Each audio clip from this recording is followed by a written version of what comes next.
It's being billed as a more conservative fix for DACA. Yeah, the DREAM Act. The Succeed Act is what it's called. It would provide a pathway to legalization for dreamers, but prohibit chain migration and discouraging future illegal immigration. Listen. In American law, we don't hold children accountable for the actions of their parents. They're caught in between at this point.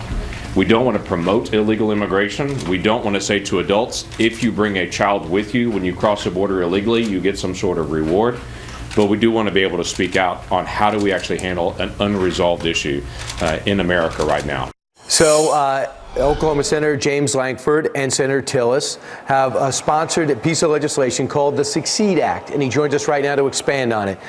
Senator, it's really three phases. So if I'm here as a dreamer, what do I do if your act is part of law first?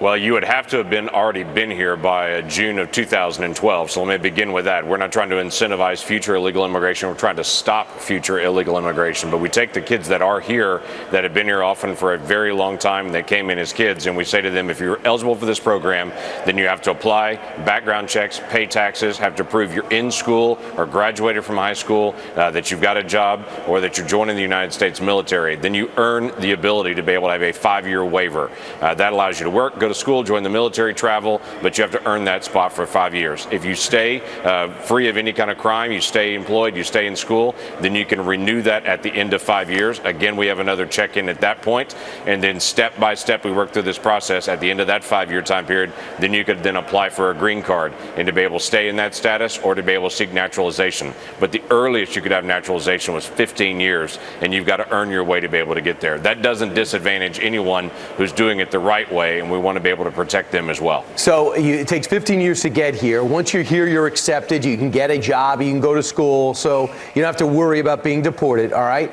Now, when you say stopping chain migration, how do you stop that? Because if after 15 years I became a citizen and then people start coming over with me, how do you stop that from taking place?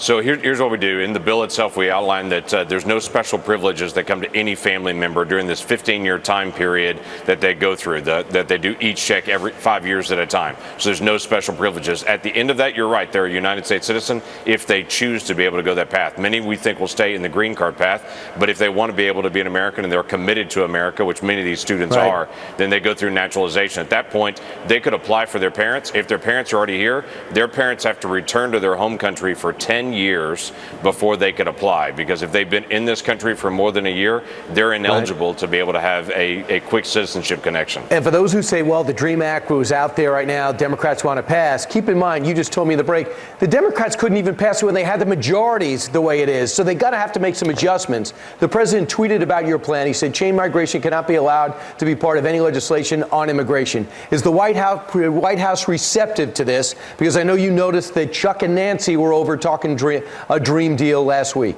So Senator Tillis and I want to be able to put out a different perspective than the DREAM Act, because we don't think the DREAM Act is the right solution on that. We want to put out a reasonable conservative solution to how to be able to solve this, but it needs to be solved. It gets more difficult every year. The president and I had a very long phone conversation about 2 weeks ago where I walked through the details of this bill, what we're proposing. He said that is exactly what I'm looking for on it, but it's got to be partnered with larger border security, border control, interior enforcement, visa. We absolutely agree with that as well. Senator James Lankford taking action when a lot of people are waiting for a lot of action. We'll see how this goes over. Thanks, Senator.